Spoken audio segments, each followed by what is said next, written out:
ओम नमस्ते जी।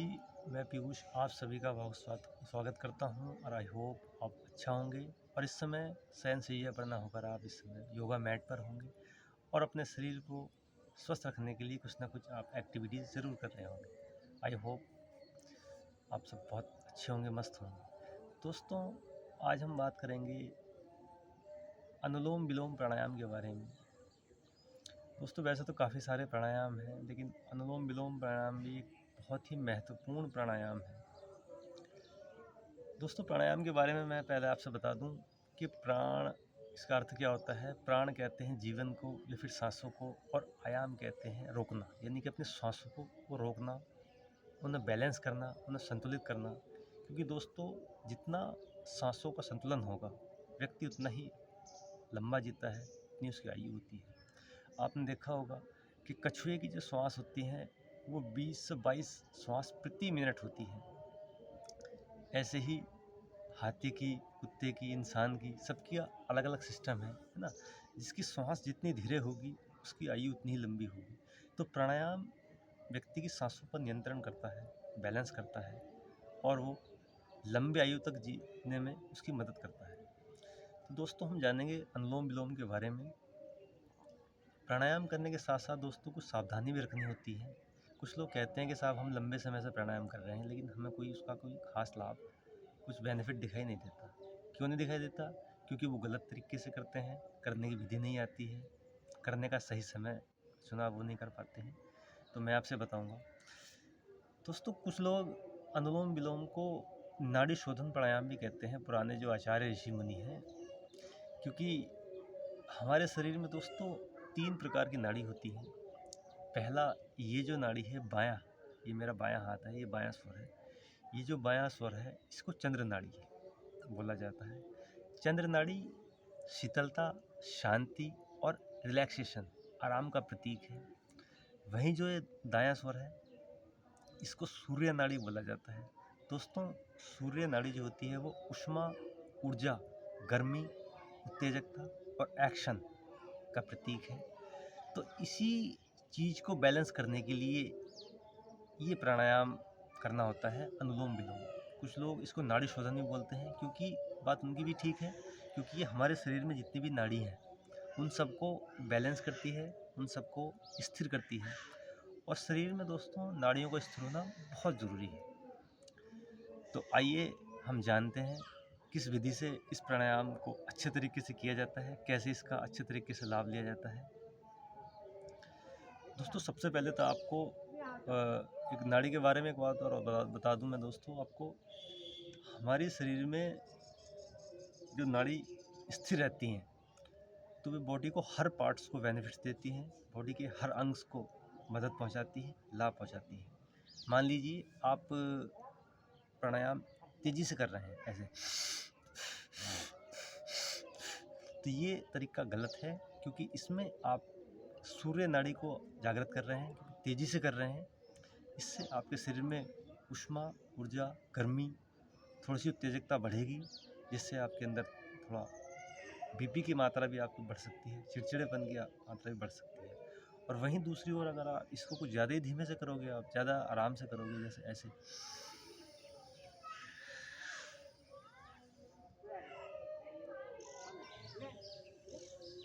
तो दोस्तों ये भी कोई ख़ास ज़्यादा लाभदायक नहीं है, क्योंकि ये आपके शरीर में शीतलता, रिलैक्सेशन और को बढ़ाएगा, यानी कि आपकी लो एक्टिविटीज़ को बढ़ाएगा। तो आपको सब चीज़ें बैलेंस बनाकर करनी है। इसीलिए इस प्राणायाम का नाम अनुलोम विलोम है, यानी कि धीरे धीरे आपको लेना है सांस, धीरे धीरे ही छोड़ना है, हर चीज़ को बैलेंस बना कर करना है। सबसे पहले आप किसी भी एक आसन में बैठ जाइए। पालथी मारकर बैठने वाले आसनों में सुखासन है, एक पद्मासन है। पद्मासन थोड़ा कठिन होता है, जो अभ्यास के थ्रू आप कर लेंगे, लेकिन आप सुखासन में बैठ जाइए, जो नॉर्मल हम पलोथी मारकर बैठते हैं, ठीक है, उसमें बैठ जाइए।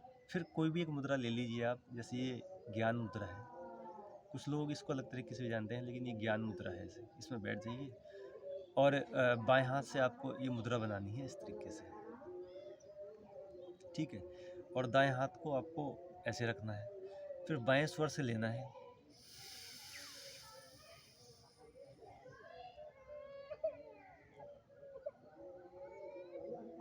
फिर ये जो अनामिका उंगली है, रिंग फिंगर, इसको बाएं स्वर पर बंद करके दाएं स्वर से यानी कि सूर्य नाड़ी से निकाल देना है। फिर आपको जो हमारी ये दाहिना स्वर है जिसको सूर्य नाड़ी कहते हैं, इससे लेना है ऐसे।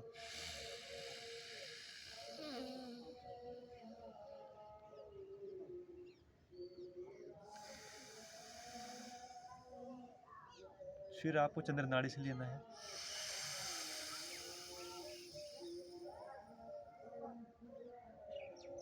इसको होल्ड करके फिर चंद्र नाड़ी को बंद करके इसी तीसरी उंगली से, रिंग फिंगर से, सूर्य नाड़ी से छोड़ देना है। यानी कि बाएं स्वर से लेना है, फिर धीरे धीरे दाहिने स्वर से छोड़ देना है, फिर दाहिने स्वर से लेना है, बाएं स्वर से छोड़ देना है। इसी क्रम को आप 2 मिनट 5 मिनट तक कर सकते हैं, 10 मिनट भी कर सकते हैं। धीरे धीरे अभ्यास के द्वारा प्राणायाम को बढ़ाया जा सकता है। दोस्तों, बहुत ही लाभप्रद प्राणायाम है, लेकिन करना आपको बैलेंस बना के है। ना तो ज़्यादा धीरे धीरे करना है, ना ही आपको तेज़ी से करना है। धीरे धीरे करने में आप थोड़ा सा एक पैसिव पोजीशन में चले जाएंगे, सुषुप्त पोजीशन में चले जाएंगे, लाभ की संभावना कम रहेगी।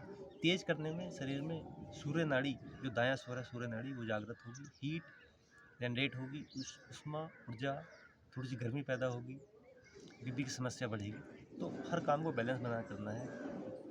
इसी में नाड़ी शोधन प्राणायाम होता है, उसमें उसके ऊपर भी मैं वीडियो बनाऊंगा। उसमें कुछ देर होल्ड करना होता है। पोजीशन बिल्कुल सेम यही होती है, लेकिन थोड़ा सा सांसों पर जैसे हम ऐसे लेते हैं,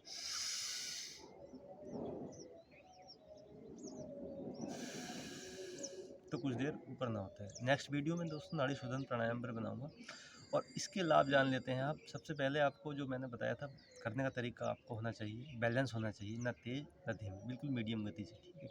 ये बाईं नाड़ी है, चंद्रमा का प्रतीक है। ये दाईं नाड़ी है, दाहिनी वाली सूर्य का प्रतीक है। बीच में जो है सुषुम्ना है। तो जब हम इस प्राणायाम को लगातार करते हैं, अनुलोम विलोम को,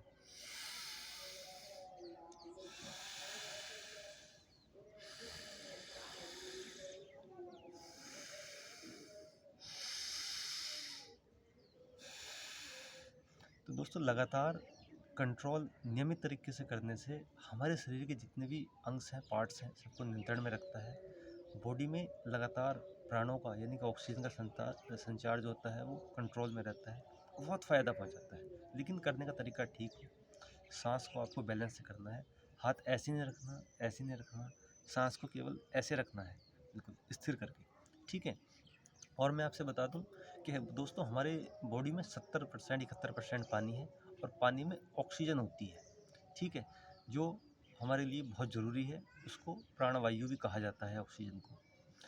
तो आपने देखा होगा कि सबसे पहले आपके जो बाल उड़ते हैं दोस्तों, वो यहाँ से उड़ते हैं, यहाँ से, इस जगह से, ठीक है, या फिर यहाँ से उड़ते हैं।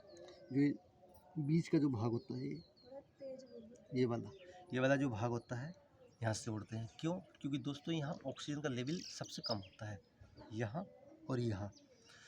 तो दोस्तों जैसे ही हम सांस को भरते हैं,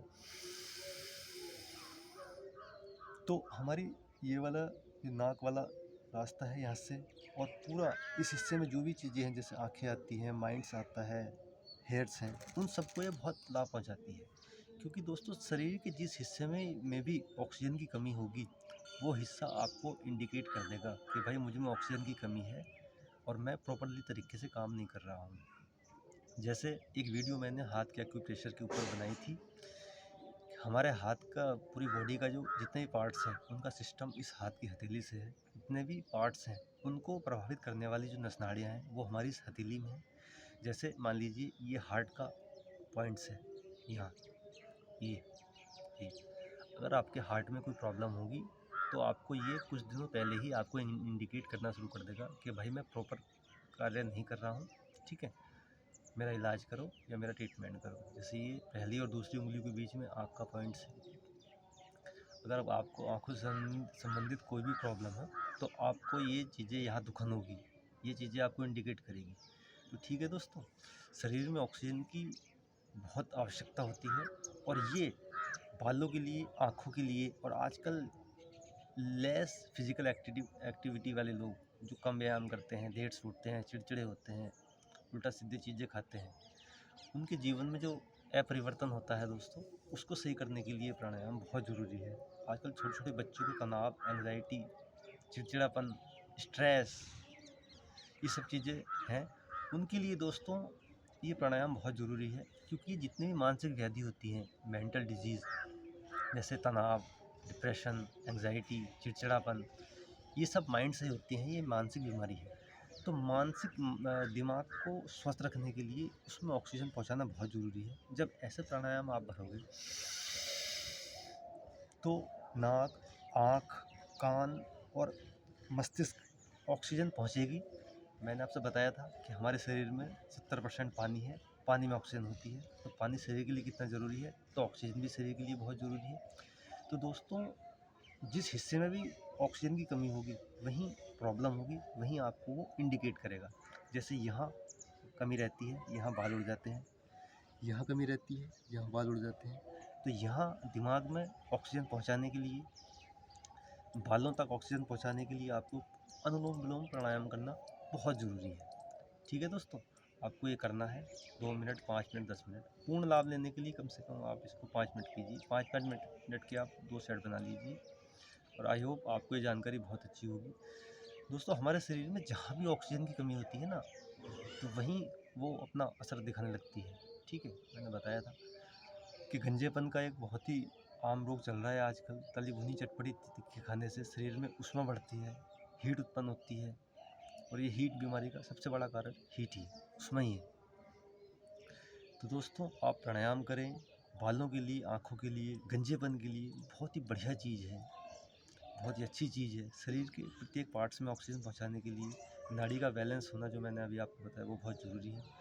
और आपको ये जानकारी बहुत अच्छी लगी होगी दोस्तों। ठीक है, तो आपको प्राणायाम करना है, अपने शरीर को अच्छा बनाना है, चेहरे को अपने चमक लानी है, चेहरे पर बाल को काला करना है।